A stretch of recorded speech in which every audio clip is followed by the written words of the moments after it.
वो HRTC का सफ़र मेरा काफ़ी ज़्यादा डरावना बस का सफ़र था और मुझे लगता था कि मैं उस सफ़र के बाद कभी नहीं बच पाऊँगा। तो हेलो गाइस, कैसे आप सब मेरे चैनल हिमाचल फैक्ट में फिर से स्वागत है। और आज कहानी काफ़ी ज़्यादा डरावनी होने वाली है, क्योंकि आज की कहानी भेजी है मुझे एक मेरे सब्सक्राइबर ने, जिनका नाम है संतराम, जो कि अपने नाना की कहानी भेजते हैं। मतलब नाना का नाम संतराम है, उस सब्सक्राइबर का नाम आई डोंट नो क्या है, और उसने अपने नाना की कहानी मुझे भेजी है ईमेल के थ्रू। अगर आपको कोई भी कहानी मेरे चैनल पर शेयर करनी है जो कि मैं अपने सब्सक्राइबर पेज को सुनाऊँ आपसे रिलेटेड हुई कहानी, तो आप भेज सकते हैं। मेरे डिस्क्रिप्शन में आपको ईमेल का लिंक मिल जाएगा और ईमेल का मिल जाएगा, वहाँ पे आप लिख के कहानी भेज सकते हैं। ये कहानी काफ़ी ज़्यादा डरावनी होने वाली है। तो कहानी शुरू करने से पहले आपको बता दूँ, अगर आपने मेरे चैनल को सब्सक्राइब नहीं किया है तो मेरे चैनल को सब्सक्राइब कर लो, क्योंकि आने वाले इस टाइम में इससे भी ज़्यादा रियल इंसिडेंट पे बेस्ड कहानी आपको देखने को मिल जाएगी। सो कहानी शुरू करते हैं। ये कहानी है 2000 की। उस टाइम हिमाचल में काफ़ी ज़्यादा रेवोल्यूशन चला हुआ था, इन द सेंस कि काफ़ी ज़्यादा डेवलपमेंट हो रही थी, सस्टेनेबल डेवलपमेंट हो रही थी। लोगों को गाड़ियाँ, बसेस, ये सब ट्रैफिक आ रहा था, गाड़ियाँ चल रही थी, रोड बन रहे थे। काफ़ी ज़्यादा एवोल्यूशन पे था हिमाचल, ठीक है, सॉरी रेवोल्यूशन नहीं, एवोल्यूशन पे था हिमाचल। और एवोल्यूशन भी हिमाचल होने की वजह से काफ़ी ज़्यादा कंस्ट्रक्शन हो रहे हैं। ये कहानी तब की है। तब संतराम जो थे वो रिटायर होकर आने वाले थे। उनकी रिटायरमेंट 2000 में, तकरीबन 2000 में, ठीक है, उनकी रिटायरमेंट थी। और वो आर्मी से रिटायर होने वाले थे, अपनी पूरी मतलब लाइफ सेवा करने के बाद आर्मी से रिटायर होने वाले थे। उनका गांव पड़ता है बिलासपुर में, और वो उस गांव में जाने वाले थे।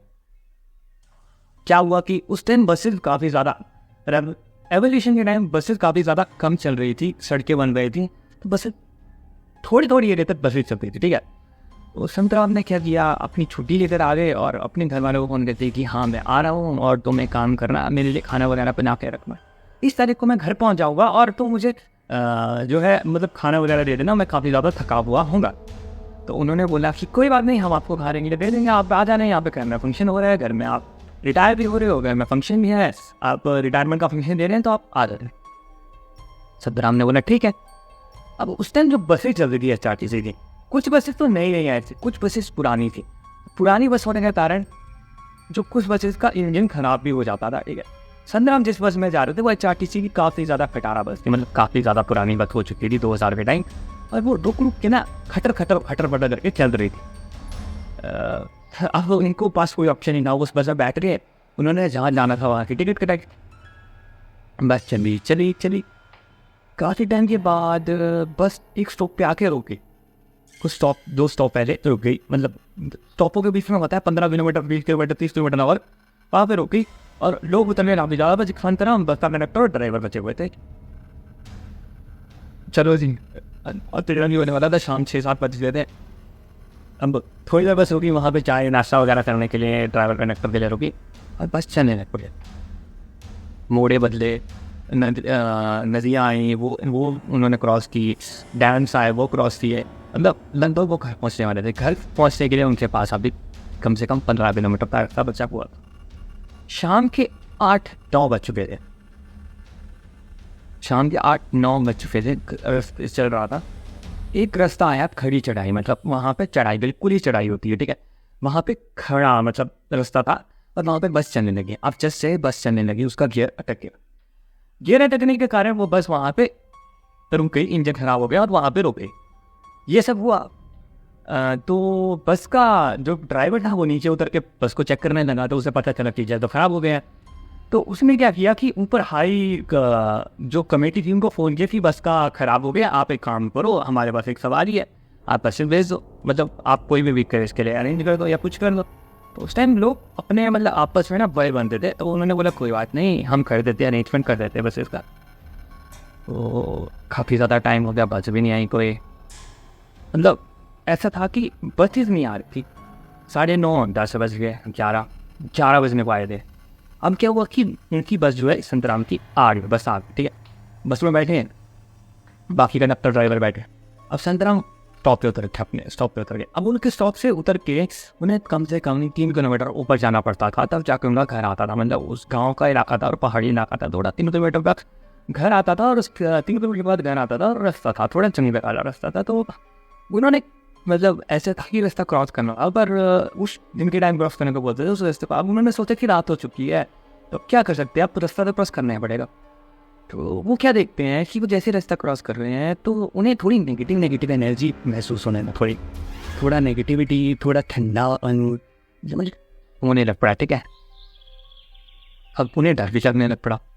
मतलब जब तुम्हारे पास कोई उधर ना हो और कबूतर की आवाज़ है रात को, तो थोड़ी सी डरावनी हो गई, सब कुछ एकदम डरावना था। लेकिन थोड़ी दूर के बाद उन्हें कुछ ढोलकी की आवाज़ सुनाई दी। कोई ढोलकी बज रही है, बाजे बज रहे हैं, बैंड बाजा बिल्कुल बंद हो। ऐसे सुनाई दिया, ध्यान से सुनने लगे तो उन्हें बाजे गाने की आवाज़ सुनाई दी। तो उन्हें लगा कि यहाँ कोई तो है। उन्हें डर लग रहा था, काफ़ी ज़्यादा डर लग रहा था कि बाजा गाना रात को कहाँ बज रहा है। थोड़ी दूर गए, उन्हें दूर से देखा लाल कपड़ा पहना हुआ एक आदमी ढोलकी बजा रहा है। लाल कपड़े पहने, उसने पूरा लाल है, मतलब कपड़े पहने हुए, मतलब बैंड का मेंबर हो। तो उसको ध्यान से देखा तो उसके आसपास और भी लोग हैं, बहुत सारे लोग। और एक जो मतलब घोड़ा भी था वहाँ पे, उसके ऊपर एक आदमी बैठा हुआ है। ध्यान से जब देखता रहे तो उसे लग जाता, पता है ये तो बारात है। अरे ये तो बारात मेरे मुंह के सामने, मैं ऐसे डर रहा हूँ। मतलब वहाँ पे लगभग 12-1 बज चुका था जंगल में, वहाँ पे बारात घूम रही है। रात के 12 बजे बारात घूम रही है, संतरा बारात देख रहा है। और अब क्या हुआ, उसे लगा बारात है, कोई नहीं होता, कुछ नहीं होता। अब वो चलने लग पड़ा, तो चलने लग पड़ा तो दिखता है पीछे से बारात उसके साथ चल रही है।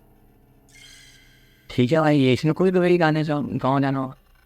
अब वो चल रहा है आराम से, पीछे से बारात तेज हो गई।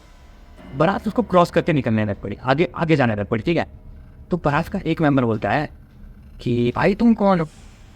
बोलता है, वो बताता है कि मैं आया हूँ दूसरे गांव से और मुझे घर जाना है। ठीक है, एक काम, बारात वाला बोलता है हमें भी उसी गाँव जाना है, तुम एक काम करो हमारे साथ चलो। सही तरह थोड़ा हेजिटेट करता है, ऐसे मुझे मन तो करा था जाने का, लेकिन पहले 1-2 बार में मना करते हैं ना, ऐसे तो बोला नहीं भाई तुम जाओ, मैं आराम बारात से आता रहूँगा। दिखता है कि वो जमात घूम के वापस आ रही है उसके पास ही। उसे समझ नहीं आता कि वो कह रहा है, मतलब वो बारात घूम के वापस उसके पास क्यों आ रही है। तो जब वो दूल्हे का चेहरा देखता है तब वो शौक से पागल हो जाता है। अभी हाल ही कुछ 2 दिन पहले उसको कॉल आया होता है कि जो उनके गांव का एक लड़का रिहान है, उसकी मौत हो चुकी है। उस शख्स को देखता है जो घोड़े पर बैठा है, वो ही रिहान होता है। अब उसको पूरा चीज़ें उसके दिमाग में स्ट्राइक बैक करती है और उसे समझ में आ जाता है कि ये अक्सर इस जगह पे ऐसी क्या चीज़ें होती हैं जो उसको ऐसे डरा सकते हैं। और उसके दिमाग में सबसे पहले चीज़ आती है नाम जामात। अक्सर जमात की कहानी मैंने आपको पहले भी सुनाई है। जामात का होता क्या है कि मतलब भूतों की बारात होती है, जो शख्स मर गए होते हैं उनको बाजी गाजी के साथ लेकर जा।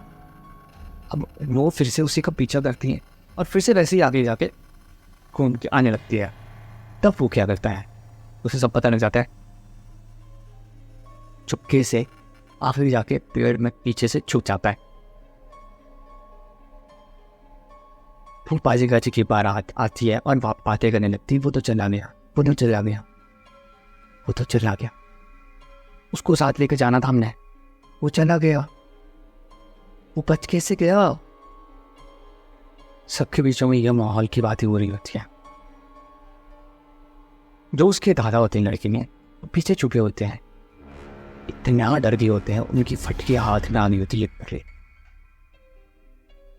पेड़ के पीछे छुप के सबको सुन रहे होते हैं। उनकी दिल की धड़कनें इतनी रुक गई होती ना, मतलब तुम इमेजिन भी नहीं कर सकते उस टाइम उनका क्या हाल होता है।